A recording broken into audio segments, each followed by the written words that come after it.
the button.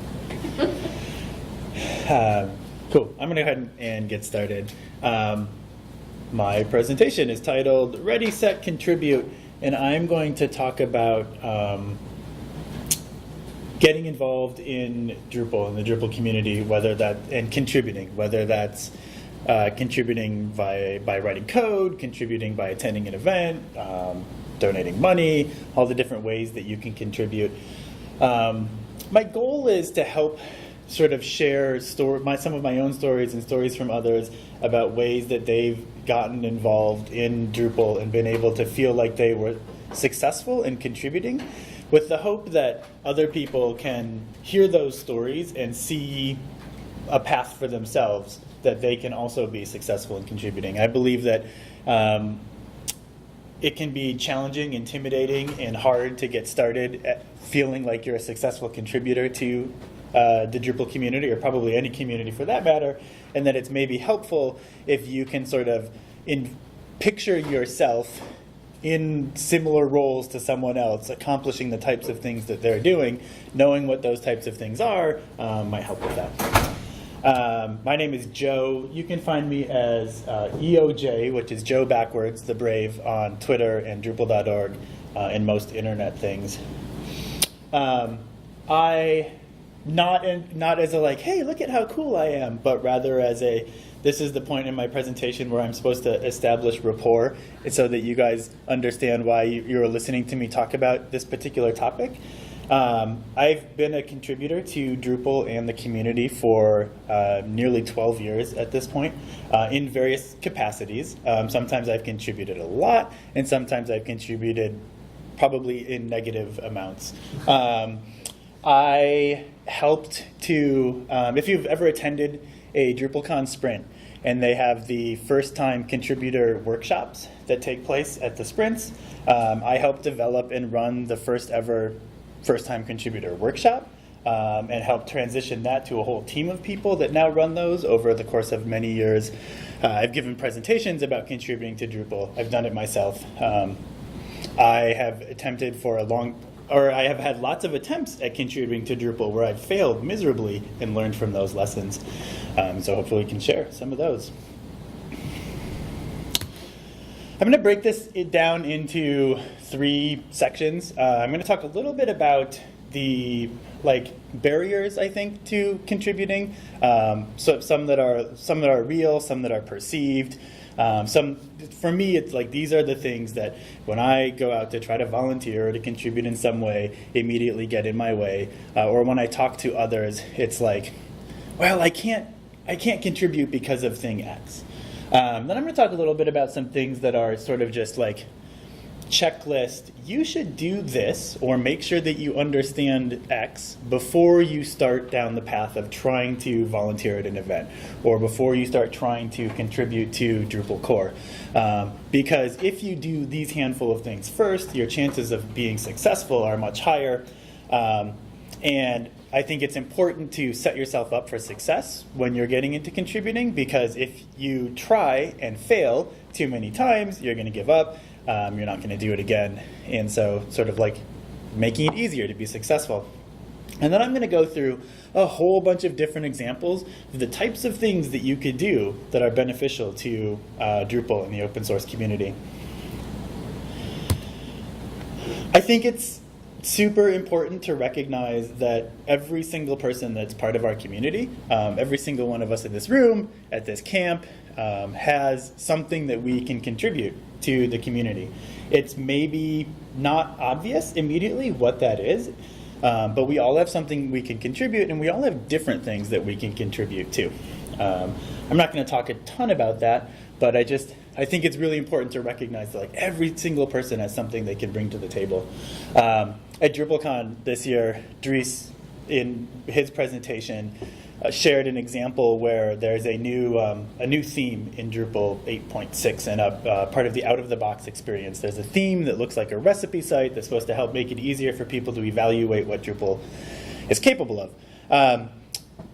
that was created by a bunch of contributors. One of the things that people did in order to create that theme was create a bunch of example content to go in the out-of-the-box experience. It's a bunch of recipes. The recipes needed to be Creative Commons so that they could be shipped within Drupal core.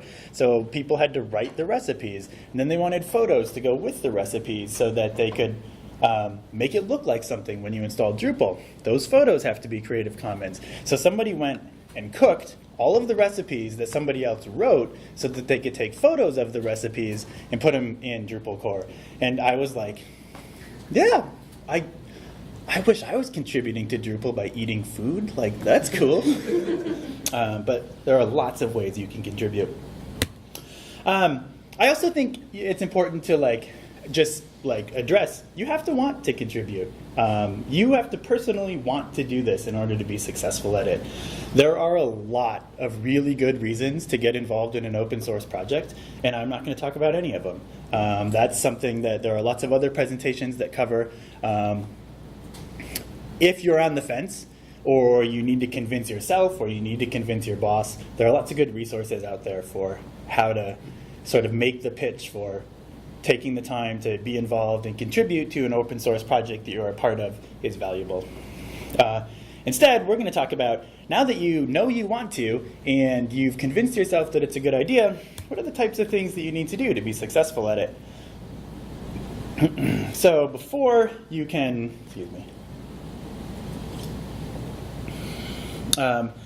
before you start contributing, let's talk a little bit about some of the barriers to entry and things that you'll just want to be aware of.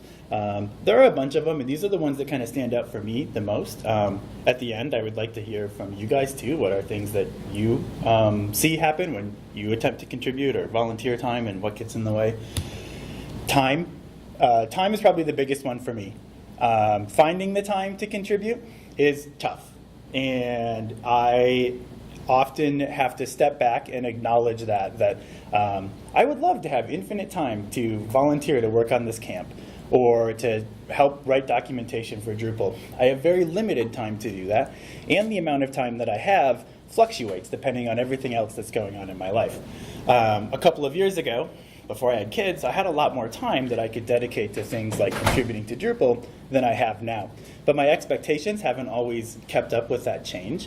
I've recently found myself sort of getting frustrated with how come I'm not accomplishing this thing that I set out to do? And it's like, well, because I'm only spending an hour a week, whereas 2 or 3 years ago, I was maybe spending a day a week being able to work on these things. And this is something you're going to run into, too. If you want to contribute, it takes time. My suggestion for dealing with this as a barrier is to be realistic about telling you, recognizing how much time you currently have and are willing to put into this effort of contributing so that you can choose tasks to work on that match up with that amount of time.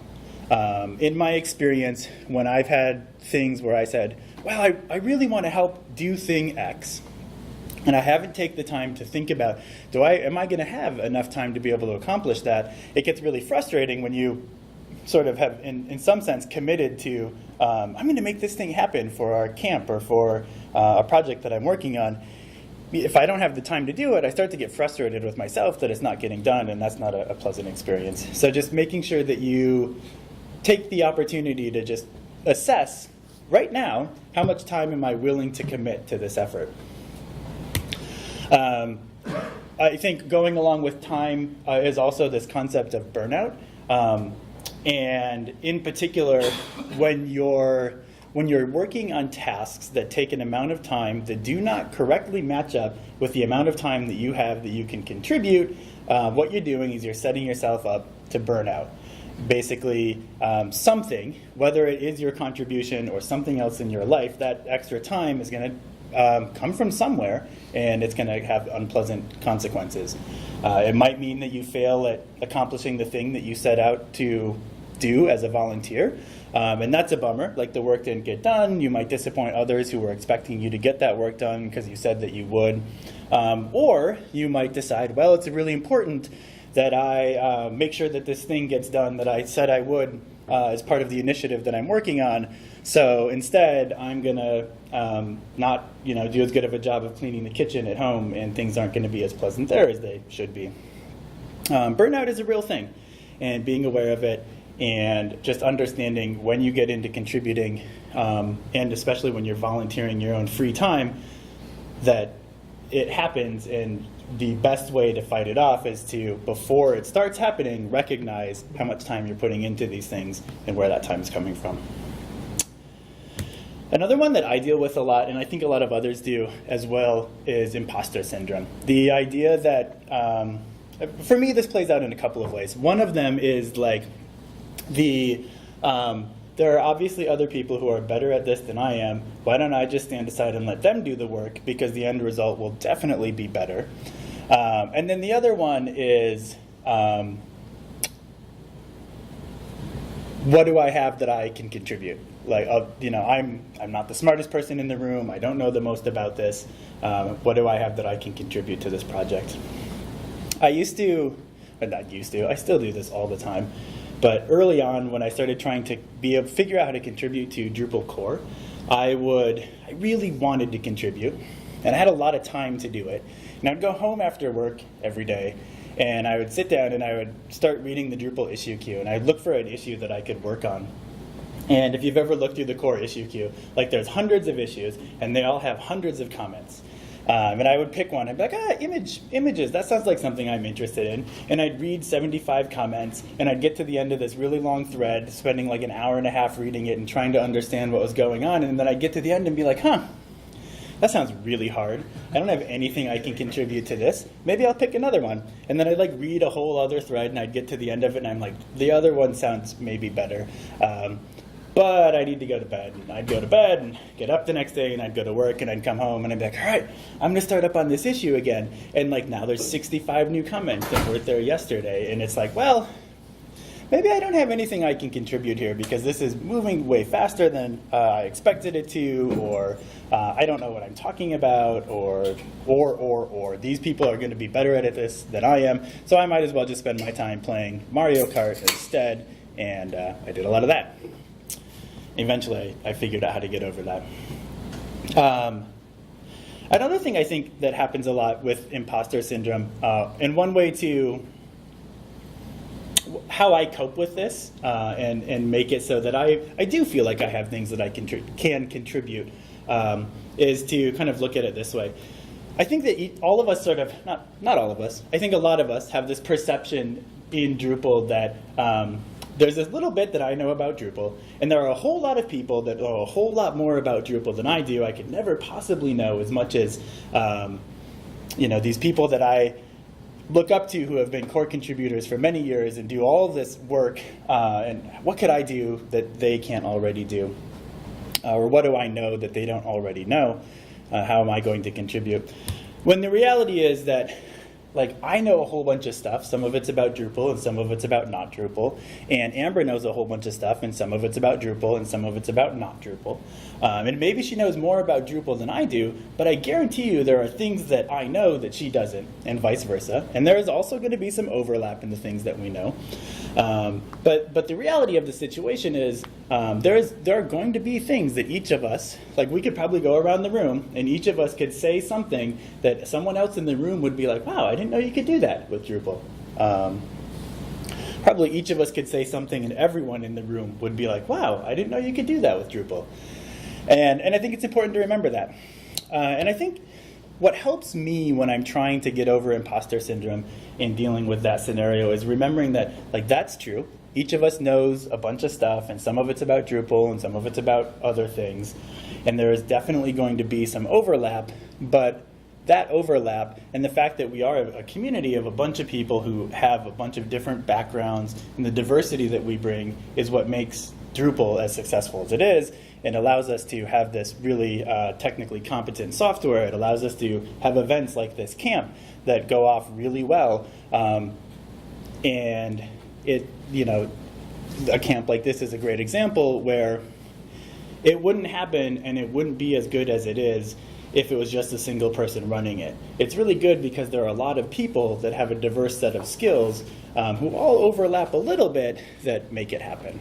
So I like this quote tweet, my friend Wes says, being the smartest doesn't matter. Getting a diverse and reliable group that cover the needs of a project is the most important for good work.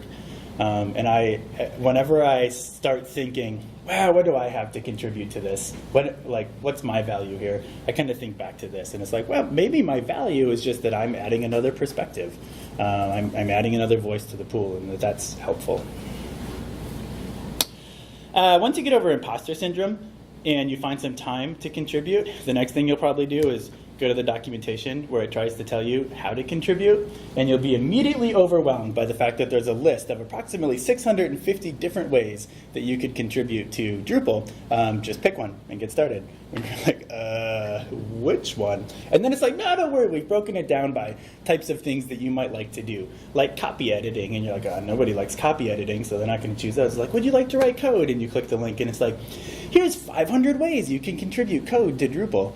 And it's like, in my opinion, it can be really overwhelming, especially for people that are trying to make their first foray into contributing, or maybe people that are trying to make their third or 10th foray into it. In my experience, I find the documentation itself about how to get involved and how to contribute is really good, but it doesn't do a great job of providing a path that is easy to follow from I don't know what I'm doing to I'm successfully contributing. The information is all there. Like if you have any questions about, as part of the process, I wanted to roll a patch to contribute code to this particular module, what's the policy for doing that and how do I roll a patch? Like the documentation is all there, but kind of navigating that pathway can be challenging. There's work going on to resolve this. Like right now, there's not an initiative, but a bunch of people who've taken some time to try to rethink this documentation and the way that it's structured and organize it into more useful paths. There's an issue you can check out for that. It's also always happening. Like this is always has been an issue and always will be an issue, that it's hard to figure out where to start and the path to follow. Which is why I think mentoring is super important and something that the Drupal community does really well. If you're not aware of this, there are lots of opportunities within the Drupal community to be connected with other people who have at least slightly more experience doing this thing and are willing to share that experience with you and help you figure out how to get started. I recommend finding that person or a couple of people who you connect well with and can ask questions to, so they can say, hey, you can say, I'm trying to do X, and they can say, oh, the page in the documentation you want is this one, or just kind of answer questions along the way. There's core mentoring is kind of the biggest group, and the idea core mentoring is primarily geared towards helping people figure out how to get involved with writing code and contributing that code to Drupal core. But the people that do that and the organization around it is not solely focused on Drupal core. If you want to contribute in other ways, there are people there that are more than happy to help figure out, help mentor you along the way. It doesn't have to be contributing code to Drupal core. So take a look at that for sure. There's this project called the Drupal Ladder, and it's older at this point, but it still exists. And I actually just went through all of the materials on it, and they're still pretty good. The Drupal Ladder is an attempt to provide a sort of step-by-step pathway for someone who is primarily interested in contributing code in this case, though there are still a lot of useful rungs in the ladder. The ladder is this idea that starting from zero, there are various types of things that you need to be able to accomplish in this order before you'll be able to sort of successfully contribute a patch and have it committed to Drupal core. And it kind of walks through all of those. I found it to be useful because I like the way that it organizes the process of getting involved into a step-by-step process instead of it just being like, well, I'm going to show up and be involved. So it's definitely worth checking out. I would say worth checking out in particular if the thing that you're interested in contributing is code. But it's kind of it's basically like a different organization of the documentation. So time, imposter syndrome, burnout, things like that. There are all kinds of other things that might keep you from barriers to contributing. I was just in a presentation right before this one talking about the Drupal community, and I think one of the big takeaways for me from that was when you set out to become a volunteer or to contribute, it's important to set proper expectations for how that process is going to go, because at the end of the day, you are only one person in the chain of getting to this end result. And so I would encourage you to, when you do set out to contribute, don't necessarily set out with the idea of what I'm going to do is I'm going to add a widget that's red and does exactly this to Drupal core. Rather set out with an expectation of, there's a problem, I'd like to solve it.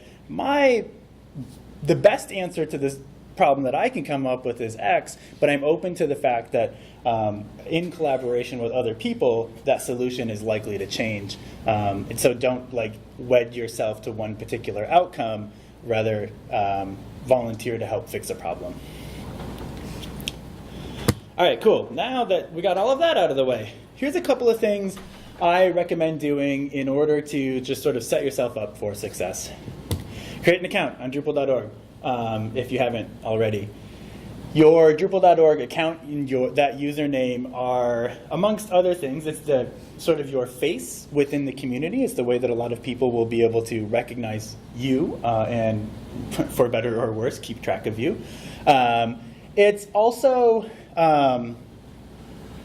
Drupal.org is the place where the coordination of most volunteer efforts around Drupal take place.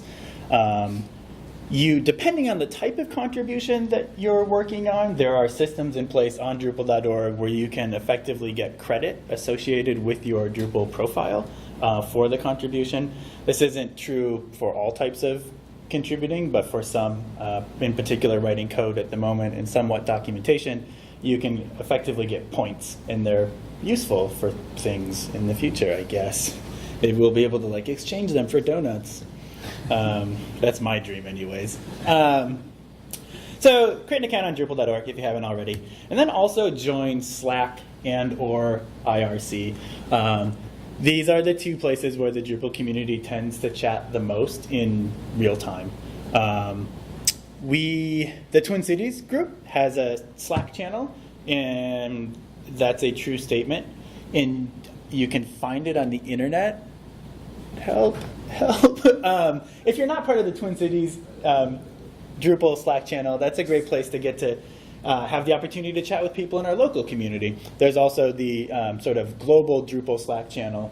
That's a great place to go and then do something like join the mentoring room in the global Slack channel, where you can start to meet people who are interested in mentoring and helping people that want to contribute. It's tcdrupal.slack.com. Yeah, of course it is. tcdrupal.slack.com to join the local group. There is also IRC. That's an ancient technology that some people still use to talk about things. So if that's your preferred way to talk to people in real time, you can also join IRC and chat with people there. Many of the same people and groups overlap between those two platforms. I think it's important to take a little bit of time to sort of familiarize yourself with some of the social norms around contributing to Drupal as an open source project. Read the code of conduct and understand, if you're going to volunteer and be a part of this community, these are the rules that we're going to apply, and say, if you don't participate or act and behave in such a way, thank you for your contribution, but please leave. So, make sure that you're familiar with it. Primarily, it's just about being open and inclusive and making sure that we're not excluding people. But that means that we all understand it and abide by it. I think it's also important to sort of have at least a baseline of understanding of how decisions get made in the particular silo that you're trying to contribute to. And so, for example, if you were to want to contribute code to Drupal core, it's a good idea to sort of have an understanding that, okay, there are only a handful of people who have the permission to commit to Drupal core, and the process of getting an idea out of my head and to one of them in such a way that they'd be willing to commit it to Drupal core looks like this. And just sort of understanding what that looks like so that you go in with proper expectations set for how you're going to get from one point to another. Likewise, if you wanted to volunteer to help work on organizing the camp or to do something in the local community, kind of understanding like there is a group of people that have been helping to organize the camp for a long time that in some ways are going to be making decisions about yes, that's going to happen, no, that's not going to happen. And knowing and they do that on a phone call that takes place once a month, and this is where I meet them, et cetera, is useful knowledge to have. I can't, other than saying read the code of conduct, I can't say, go read this set of rules, because they're the ones, it depends a little bit on which particular silo of thing you're trying to contribute to in Drupal, because it is going to vary a little bit. Almost all of this is documented. So any of it that is contributing to the Drupal project or like the global community, I would say is well documented on Drupal.org.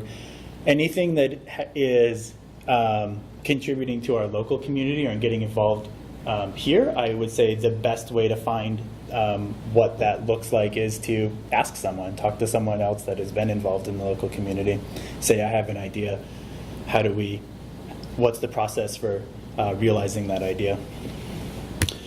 Apparently, I think it's really important to talk about mentors because I have 2 slides for it. Both when you're trying to contribute globally or locally, take the time to find someone else that you can talk to who is doing this themselves already, who has said, yes, I have a chunk of time that I'm willing to contribute to doing that, to helping you navigate these waters. I think is a super useful way to get involved.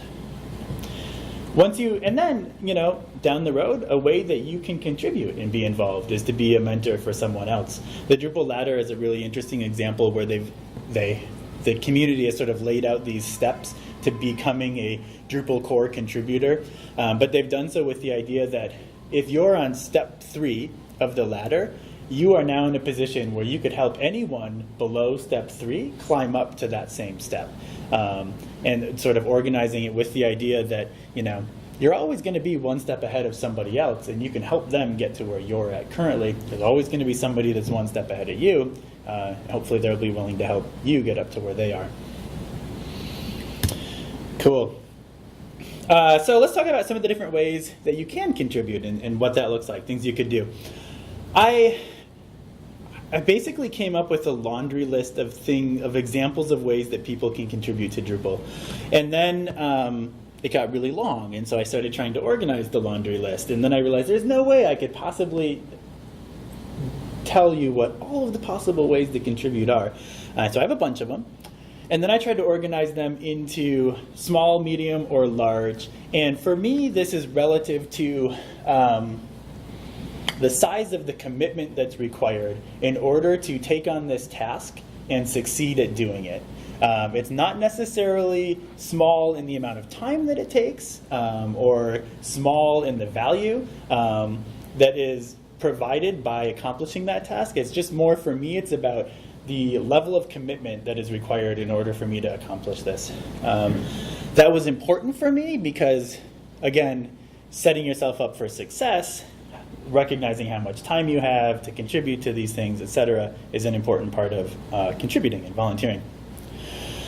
A great place to go to learn about these types of tasks, as well as many others, is drupal.org/contributor-tasks, which is a page that has an overwhelming number of links to example tasks that you can do as a contributor. I like these because each of the example tasks has step-by-step instructions that you can follow in order to do that type of task. I think what's challenging about it is picking a task that is going to sound interesting and you're going to be able to be successful at. But know that exists, and definitely take the time to kind of pore over that list. You'll find some things on that list, like ways that you can get involved that involve writing code or working with the code, in order of like level of commitment that's required. You can contribute to Drupal by reporting bugs when you find them. So as someone that's working with Drupal, I guarantee you've come across a bug in Drupal or some module at some point in time.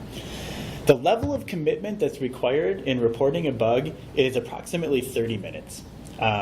It takes a little bit of time to take a screenshot, to write some steps that help someone else reproduce that bug, and to fill out the form on Drupal.org and click submit. And then you're done. You're successful. You've contributed to Drupal by reporting a bug. You don't even have to solve the problem to help contribute to getting it fixed. So that's a way that you can contribute. And I point that out because I think it's important too that like we associate things that are as simple as reporting a bug with a contribution. You're benefiting the community when you do that. Another way that you can get involved that is a little bit more commitment would be something like attending a sprint. So there will be a contribution sprint tomorrow, or often associated with camps or conferences. Sprints are one-day events where you can show up and work with others who are also trying to contribute in some way. This level of commitment for me is nice because it's a day. I'm committing exactly one day. And I can go there and I can accomplish something, I can be successful. I don't have to commit to, I'm going to show up and work on this every day for the rest of my life. It's just, no, I'm going to show up on this one Sunday and contribute and be successful there. Sprints are also a really great place to meet other people and find mentors. Similarly, you could contribute to something like helping organize a camp or participating in the local community with a commitment that's similar. So you could say, I'm going to present on a topic at DrupalCon or Drupal Camp. That's contributing and you're helping people learn. It's a level of commitment that's like, well, that's, somewhere between 0 and like 1,000 hours to prepare the presentation and approximately 50 minutes to deliver it. Another way that you can contribute code that I think is a super effective way to get involved, if you have the time to do so, would be to join an initiative. I would say that joining an initiative, which I'll talk about what those are in just a second, is a larger commitment because typically initiatives are looking for people that are going to be willing to help out on a sort of recurring basis. There's not a lot of like, you can show up once and do this thing for a couple of hours and be done. It's often, we're trying to solve this particular problem. We hope to do so within the next 6 to 8 months. So if you're willing to commit some time during that 6 to 8 months, that could be super effective. Initiatives an initiative is something where someone or someones in the community have identified a problem, usually bigger issues that we think would be important for the community to deal with, whether it's things on Drupal.org, parts of the community. Often these are associated with Drupal core. So for an example, right now, there is an initiative to redesign Drupal's editor interface, the administrative interface. So it's like immediately just saying that, I'm like, that's a big commitment. It's definitely going to take some amount of time. Initiatives are a great way to get involved because usually there are a couple of people who are committing a lot of time to this thing and are spending a lot of time working on it on a regular basis. They're also looking for help because they don't want to do all of the work themselves. The benefit there is there's 1 or 2 people who you can go to and ask questions and say, hey, the thing you're doing sounds interesting. How can I help out? And they'll be like, I've got all kinds of ways that you could help out. Which of these sounds interesting to you? And they, in a sense, can do a lot of the work of helping you navigate the issue queue and find the specific issue that we're working on and trying to solve. Or even just help you get a better understanding of where this thing is at in terms of progress, which I think is important when it comes to being able to help contribute code. It's often hard to just know, like, what's the status of this thing? Do people care right now? What work needs to be done? And it's even better when all I have to do is ask someone and they can tell me instead of having to try to figure it out on my own. So initiatives are great for that. Also, initiatives are another great way to get mentorship in a sense, because you have a handful of people that have sort of committed to, I want to accomplish this initiative. I'm going to get it done, whether it's just me or more people. I guarantee you they all want more people to help out, because nobody wants to do the entire thing by themselves. So there's lots of opportunity there. That's ways that you can write code. You can also do other things. You don't have to write code. You can do things like copy editing, because everybody likes doing that, right? Okay, I'm sorry for making fun of copy editing, Amber. Thank you for copy editing all the things that I write. You're welcome. You can contribute in ways that are things like helping write Drupal's documentation or editing an existing documentation to improve it. A simple example of something you could do there, a small commitment, is resolving an issue in the documentation queue that is a moderation report. Every single page in the documentation on Drupal.org has a link on the right-hand side that says, report this page to the moderators. And when you click that link, it creates an issue in the documentation queue on Drupal.org. So there's a issue queue for the documentation project. And 99% of those moderation reports are someone took the time to fill an entire issue to tell you that there's a typo in a word on this page. Instead of just editing the page themselves, which they could have done, they created an issue instead. Going through and reading those and just going to the page and making the edit and then coming back and saying, hey, thanks for letting us know there was a typo, and then marking it as fixed, that's a useful contribution. And it's probably approximately a 30-minute amount of time to accomplish something like that. Another thing that you can do with regards to writing and editing that is maybe a larger contribution would be to take the time to review an entire section of documentation. If it's something that you're working on right now, you're working on creating a project that has maps involved with it, and so you've been using the leaflet module, and you went and consulted the documentation for one particular question that you have, and you found an answer, and that's great. Now go back and spend an hour reading through all of the documentation that exists for that module, and either make edits to it and help improve it, or at least open an issue and say, hey, it seems like maybe this is missing, or this part I found confusing, and help other people understand how that documentation could be improved in the future. You can also maintain a guide, which is effectively saying this is a larger commitment where you're saying, I'm willing to take on ownership of the documentation for the leaflet module. I'm going to maintain that guide. Maintainership generally involves not just a one-time commitment to sort of going through the documentation and help making it, or writing some things, but also over time responding to people who come along and make suggestions about what might be missing. Or when people make edits to the documentation, because on Drupal.org, anyone with an account can edit any page. It's nice when someone else reviews that over time and makes sure that those changes that others are making make sense and are cohesive. This is a level of commitment that is sort of large and nebulous, because it's you could be the maintainer for as long as you want to, and sometimes there might be a bunch of things you could do, and sometimes there might not be anything to do, but it's a useful way to get involved. If you're interested in helping out from a design and usability perspective, things that you could do include taking screenshots for issues.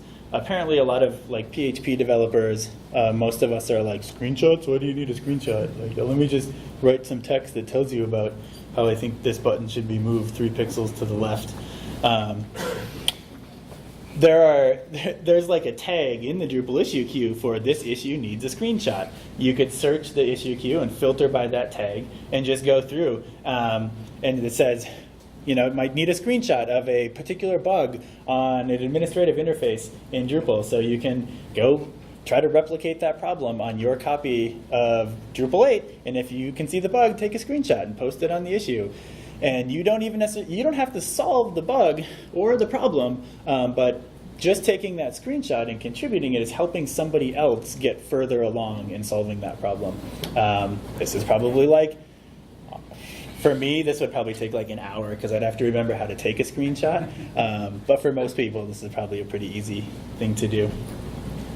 You could help out if you're a designer, or even if you're not a designer, but you would like to practice designing things. You could help out with something like designs for an event like this. We've all got these awesome booklets for our name badges.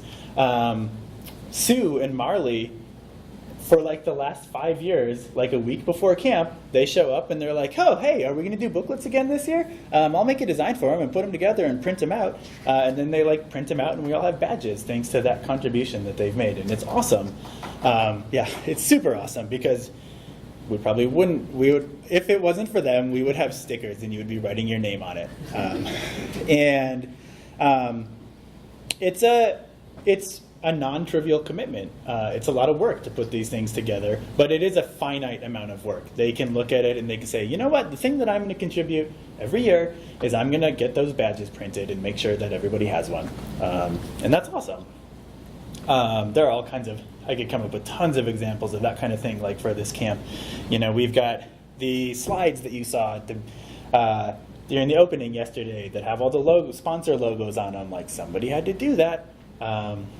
And I think with those kind of things, I think it's also important to remember that, like, yes, somebody did make this booklet. So there's obviously someone who's volunteering their time to do so already, but I guarantee that they would love to have help doing that in the future so that it's not just them that's doing that work. And there are all kinds of examples of that where it's like, it's easy to make the assumption that, well, somebody's already doing that. I don't need to worry about it getting done. Somebody's already sending out all of the emails for the camp ahead of time. I bet if you asked them, how is that going? Would you like some help with it? The answer would probably be, yeah, sure. Or it might be, no, I got this under control. But there's this other thing that I've been really wishing we could do with the camp email, and it would be great to have some help with it. Things like that. For design and usability, you can also join an initiative.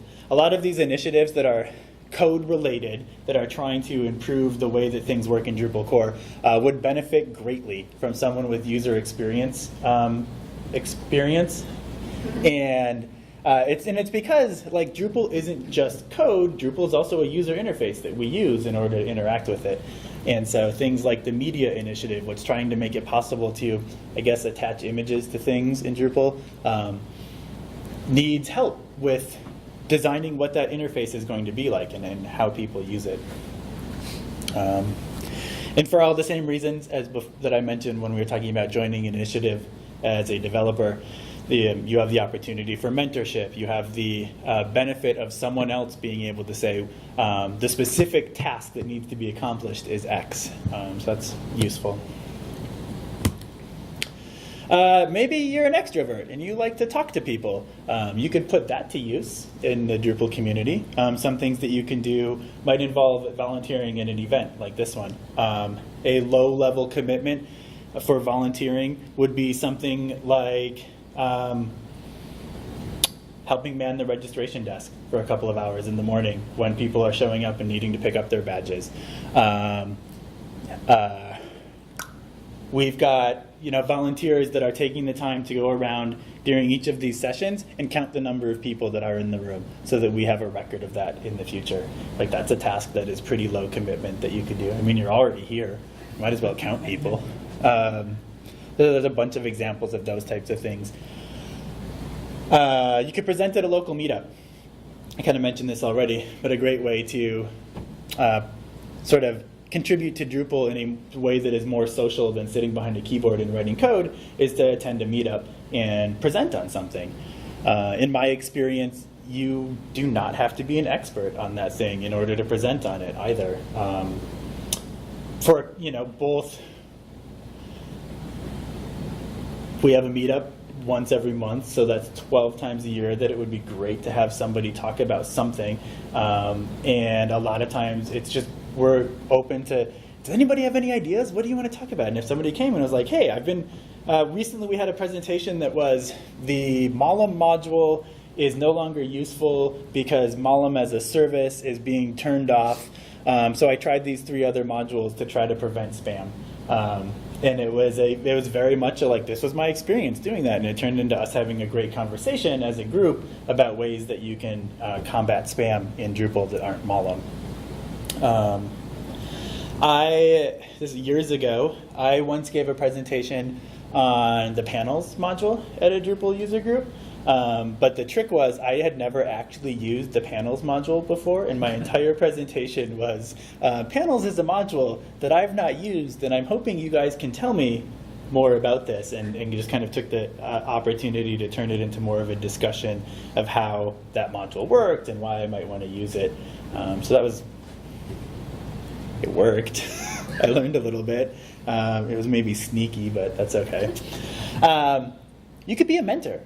Being a mentor is definitely a time commitment, probably more than just I'm going to commit an hour for one day.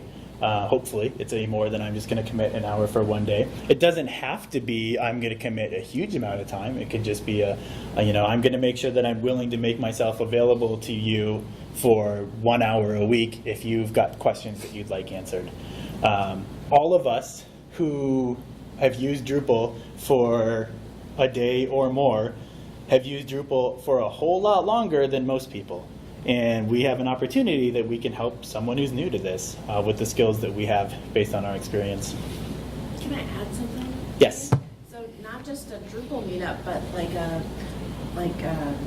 meetup for people who are transitioning into coding, or for new coders. There's one in Portland that sometimes I help out with, and sometimes one of the modules for if they're at a coding boot camp is Drupal, and they really need people who have been using Drupal, and so that's another avenue for presenting or even mentoring and just showing up to just help people with learning Drupal. In my experience, everything Drupal community related is in desperate need of organization and people who are good at organizing things. So if you are good at spreadsheets, there is an opportunity for you in Drupal. You could do things like, a simple task might be to update an issue summary. You don't have to be a project manager to update an issue summary. You do have to be well organized. Updating an issue summary means taking the time to read through all of the comments in an issue, being able to organize your thoughts enough to understand what the conversation is about and where the current state of things is in that conversation, and then scrolling all the way back to the top and clicking edit on the issue summary and making sure that that summary reflects the current state of what you've just read. Doesn't solve the issue, but it makes it a whole heck of a lot easier for someone else to come along later and contribute, because now instead of spending all of their evenings reading 100 comments and then deciding, well, I'm just going to go to sleep instead, they can just read the issue summary and help participate. A thing that I often do nowadays when I am trying to participate in Drupal core contribution with code in particular, if I open an issue and I go to an issue that has 40 plus comments, the first thing I do is scroll all the way to the last couple of comments, and I look to see if any of them say, I just updated the issue summary. And if any of those last 5 comments say that, then I immediately scroll back to the top and I read the issue summary. And I basically not ignore, but I don't worry about reading everything in between unless I feel that I need to, because I feel relatively certain that the issue summary is up to date and contains the relevant information. And that speeds things up quite a bit. You could join an initiative. I feel like a broken record here. I really like initiatives, and I really like them because they are a known group of people organized around a known topic who are taking the time to collaborate together and get something done. And it's one of the best ways to get involved with contributing is to do it with other people who can help guide you along the way. You can help organize an event like this one. This is basically an infinite commitment, as far as I can tell. And if you wanted to, I don't mean it's not an infinite commitment. For me, being a person who has been involved in the organization of this camp for a number of years, the lesson that I've learned is that I have to be really good about identifying upfront how much time I have this year, or in this sort of cycle of organizing, that I'm going to be willing to commit to the camp. I've had a number of times where I've sort of overcommitted to things and then realized that's way more time that I was willing to spend.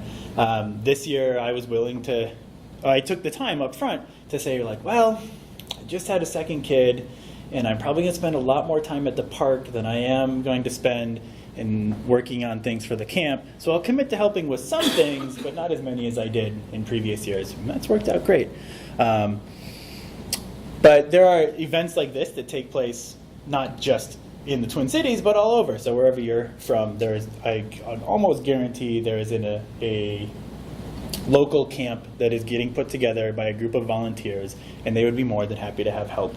The best way to do that, to get involved with those, is to go and introduce yourself to the people that you know who are already working on organizing that event. And either say, I want to help out, what do you need help with? Or say, man, it'd be really cool if this happened at the event. It's like, you just attended this 3-day event. If there's anything about this that you didn't like or you thought could be done better, you could help improve that for next year by showing up and helping organize and saying, you know what, I'm willing to take on thing X. Yes, Drew. Or the small version of that, which is tell anybody who's been organized. Yep. Like yeah. a file issue sort of level. Like, Absolutely. you know, Report a bug. Yep. This. Yep. Report a bug. Be conscious of the fact that simply saying, man, you know what bothers me is that you guys didn't serve lunch at camp this year, isn't going to result in us serving lunch at camp next year. And it might, but it would more likely result in that if you came and were like, it's really important to me that we have lunch at camp, and I would like to make that happen, and I'm going to be willing to put the time into figuring out how to make that happen. If you don't like to talk to people, and you don't like computers, and you don't like editing copy, or any of these other ideas, you can also contribute to Drupal financially, and with different levels of commitment too. I would say one of the easiest and most beneficial is becoming a member of the Drupal Association. It's a pretty small fee. It's a yearly fee to be a member of the Drupal Association. That money that you pay the Drupal Association goes towards supporting the maintenance and infrastructure of Drupal.org, which makes it possible for Drupal, the community, and the software to exist. It goes towards making it possible for us to have camps like this one. An example of that would be the Drupal Association acts as the financial agent for our camp, so that we can have a credit card that we can use to pay for things. When you register for the camp, the money goes to the Drupal Association, and they manage all of it for us, so that we don't have to be a registered nonprofit or anything like that in order to keep track of the money ourselves.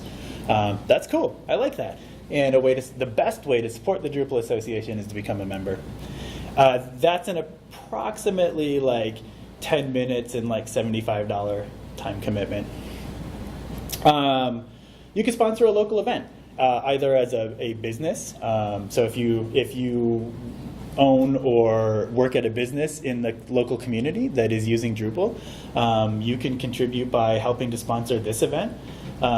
You could convince your organization to become a Drupal Association member. They could help contribute to Drupal in that way. Another thing that I've seen done that I think is really effective is funding an issue. So, and it's a relatively small commitment, especially for an organization, or often for an organization. But if there's a particular thing that's been bugging you about a module that isn't working the way that you expected it to, if you don't have the time to fix it yourself or the knowledge to do it, you can oftentimes reach out to that module's maintainer and say, hey, this bug is particularly important to me, and I'm willing to help get it fixed. I could fund some of your time to work on it. And in my experience, maintainers will often say, oh, cool. And that's awesome, because mostly I don't have any time, but it's easier to make time if I'm getting paid for it. Or they might say, well, I can't do it, but I know someone that can, and help get you pointed in the right direction. And oftentimes for a couple $100, you can get that bug fixed in the module. It's now fixed for your site, but it's also fixed on the module, so it's a benefit for everyone else in the community. A way that you can contribute that I think is a really big commitment is if you are a business owner or you are the business or any combination therein, giving yourself or your team time to contribute on the clock, basically. I said early on that time is often one of the biggest barriers to people being able to get involved in open source. And if you are able to have even an hour a week set aside at work where that time is made available for you to contribute, it's amazing how much you can accomplish in an hour a week. We basically just went through like 20 different things that you could do in that 1 hour a week. And that's a huge contribution that someone could make. So if you don't have the time or the ability, you do. You have the ability to contribute. But if you don't have the time or the means to sort of contribute yourself right now, one way you can contribute is by helping someone else have that opportunity. There are lots and lots of ways that you can contribute. Hopefully in that list, there's something in there that was an example that you said, hey, that sounds kind of like me, or that sounds like something that I could do or might be interested in. Because that was kind of the goal here. If you have questions about any of those, I'm happy to chat more, probably after this session or anytime in the future. As a quick recap, we talked a little bit about some of the barriers to entry for contributing, things like finding the time to do so, overcoming imposter syndrome, and other sort of mental and tangible barriers that you're going to come up against in the process of contributing. Ultimately with the idea that if you want to contribute, set yourself up for success so that your contribution gets, so that you have a successful experience in attempting to contribute, because if you have a good experience, you're more likely to do it again in the future. We talked about some things that are just sort of essentials, like you should have an account on Drupal.org. You should know how to locate the Drupal community in Slack and IRC, and how to say hi to people and ask questions. And that just you should understand the rules of engagement, so like read the code of conduct and understand a little bit about how decisions are made. Again, in part, setting yourself up for success. And then finally, we went through a whole bunch of examples of different ways that you might contribute, ranging from things that are a small commitment of time, spending 30 minutes to contribute and file a bug or take a screenshot, to things that are really large amounts of time and commitment, like joining an initiative or helping to organize a camp. Yeah. Can I just say quick? It's not in the booklet, but there will be a brief closing there on the Patreon. Okay. Well, that was good timing. Ta-da! Do you guys have any questions or additional thoughts about ways that you or other people might get involved in contributing and what that looks like? I don't know if you mentioned DrupalCon. That's another avenue to contribute. Yeah, yep. DrupalCon is another great option for contributing. DrupalCon, if you're not familiar, is a event like this one, only much larger. And the opportunities to participate at DrupalCon are very similar to what they would be for something like this. You could give a presentation. You can volunteer at DrupalCon. You could be the person at DrupalCon who goes and counts all the people that are in the room. I would suggest you do it here because there's fewer people and you have to count less. But you can do it there too. There are tons of opportunities to volunteer and help. There are opportunities leading up to DrupalCon where you can help be involved with the organization of it. You can attend sprints. You can meet people. Yeah, it's a great venue for that. Yeah. Any other questions? I'm happy to chat more about this stuff too. Especially if you're interested in figuring out how you yourself could get more involved or contribute. I'm happy to help try to find venues for doing that, help match people up with mentors, that kind of thing. So either here or reach out to me on, probably the easiest way to find me is on Twitter at EOJTheBrave. Yes, Drew? Also tomorrow. I'm also willing to help people tomorrow. Yeah. We have a sprint happening tomorrow. Yep. So if you're available tomorrow, one opportunity to start getting involved would be to come to the sprint. It's going to take place at the Pantheon office, which is in Minneapolis. And the information is in this booklet. Starts at 9:30 tomorrow and goes until we're done. And myself and many others will be there with the sole objective of helping people who are interested in contributing figure out how to do so. Yay!